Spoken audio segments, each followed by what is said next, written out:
Shalom, apa kabar? Kita bertemu kembali dalam renungan singkat. Saya percaya, harapan saya, saudara diberkati Tuhan.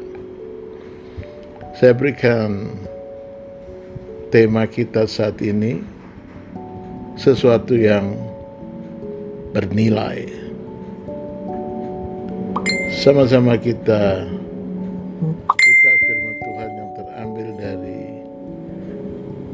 Efesus pasal 3 ayat 8. Efesus pasal 3 ayatnya ke-8. Malahan segala sesuatu kuanggap rugi karena pengenalan akan Kristus Yesus Tuhanku lebih mulia daripada semuanya. Puji nama Tuhan. Saudaraku, mengenal seseorang belum tentu berarti mengenal dan mengetahuinya secara pribadi.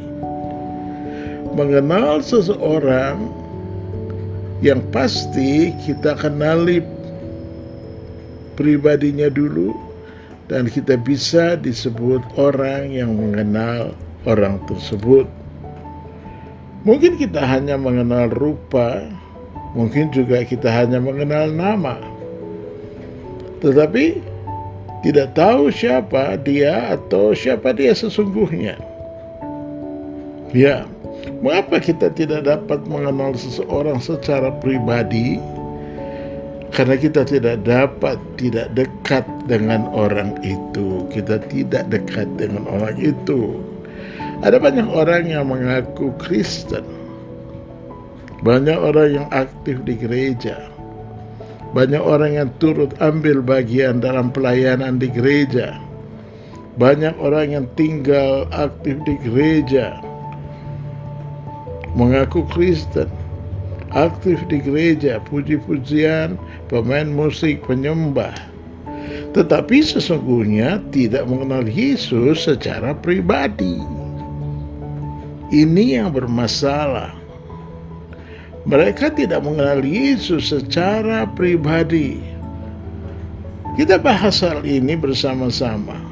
Apa masalahnya? Mengapa mereka bisa? Apa penyebabnya? Apa penyebabnya? Orang aktif di gereja belum tentu sudah menerima Yesus sebagai Tuhan secara pribadi. Ada 3 hal yang mau saya bahas saat ini. Pertama, banyak orang yang aktif di gereja. Sejauh aktif, mungkin dia dari lahir Kristen dan dia aktif di gereja, tiap minggu gereja, tetapi secara pribadi dia tidak pernah baca Alkitab, tidak pernah merenungkan firman Tuhan, dan lebih dari itu, secara pribadi dia tidak pernah mengalami Yesus di dalam hidupnya. Makanya orang seperti ini tidak salah. Orang ini bukan jahat, dia baik. Tapi orang seperti ini dia cenderung cepat mengundurkan diri ketika dia hadapi proses di dalam gereja. Ini masalah yang perlu kita perhatikan.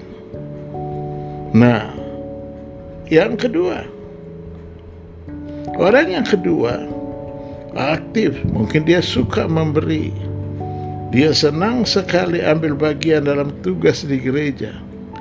Tetapi dia tidak mudah hadapi masalah atau proses yang mengganggu nama baiknya.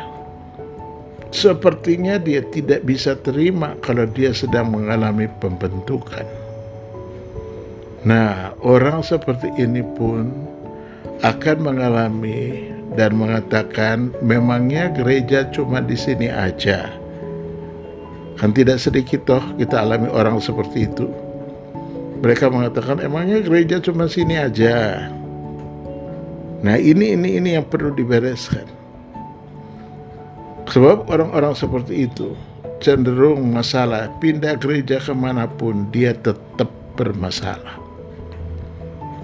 Dan orang yang ketiga adalah orang yang siap dibentuk.